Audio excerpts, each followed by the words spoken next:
You've overeaten, binged, fallen off the food wagon. How do you get back on track? Well, I am so glad you asked that question, because when it comes to a weight loss journey, it's really not a matter of if you fall off the wagon, it's a matter of when you fall off the wagon. And that's not being negative, that's just being realistic. We're human and there are no perfect eaters. There is no way to follow a food plan perfectly, and that's okay. So much about losing weight and learning to maintain your weight is learning to have more moderation, finding that gray area and not being such a black and white thinker. So at The Holy Mess, we teach a back on track method that's really simple to remember because it uses the letters BACK as the acronym, BACK, which stands for Backtrack, Ask, What Did I Learn? Compassion and Forgiveness, and Keep Your Food Plan the Same. We have this printable for you for free at theholymess.com so that you can print it off, keep it where it's handy, and remember it. Backtrack. What that means is go back and, if possible, track what you actually ate. I don't know about you, but if you're someone who tracks with a food log, something like MyFitnessPal or the Weight Watchers app and points, you're probably a really good tracker when you're tracking, and then when you get off, you just completely stop tracking. That's what my tracker looked like for years. My days when I was being quote unquote good were beautifully tracked, and then the weekends were mysteriously blank. Wasn't so mysterious after all. And I never really faced up to what I actually ate during those blank times. I just was like, okay, starting fresh, starting over on Monday, la la la, I don't really want to know what I ate anyway. It's important to look back.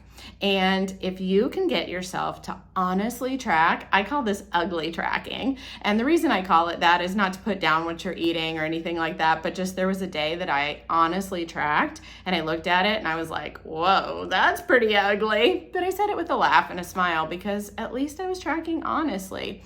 If you can get yourself to do that, that's when you'll start to make progress because you're honest with yourself about what you're actually doing.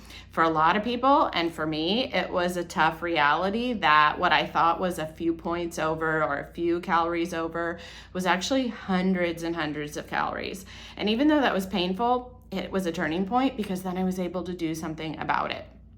Number 2, A, is ask. Ask, what did I learn? Which is what we're just talking about. Step back from the emotion. Don't make it a moral value judgment about who you are or how much self-control you have. Instead, just step back and say, okay, what did I do that I can learn from? What do I want to do differently next time? Think like a scientist. If this was a science experiment, because after all, you are a grand science experiment of one person, what could you learn from this experience and what could you do differently? A few weeks ago, I had brownies. I thought, I'm 20 years into this weight loss progress. I can keep brownies in my pantry.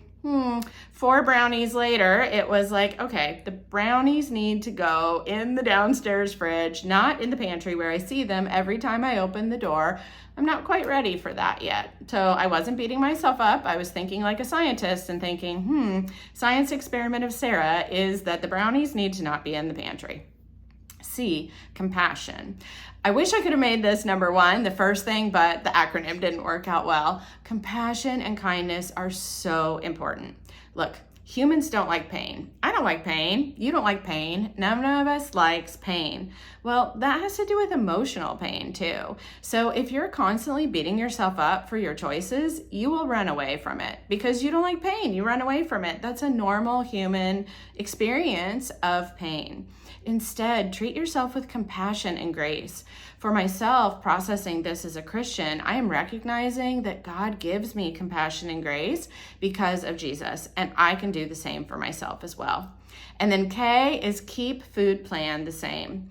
I know you're probably tempted, if you've had a big splurge, a binge, overeaten, to compensate for that the next day by cutting back your calories, skipping breakfast, fasting. Please don't do it.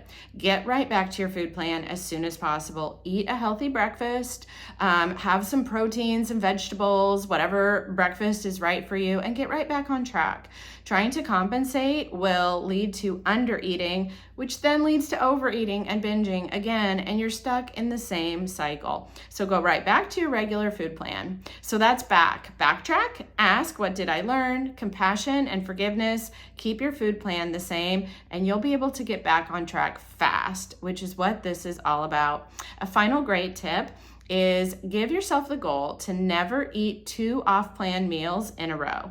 Your goal is to get back on track as fast as you possibly can. And really, that can be the next meal, the next eating opportunity, the next bite. Try to get back on track fast, and you will see progress with your weight loss. I'm Sarah with The Holy Mess. Thanks so much for watching. Bye-bye.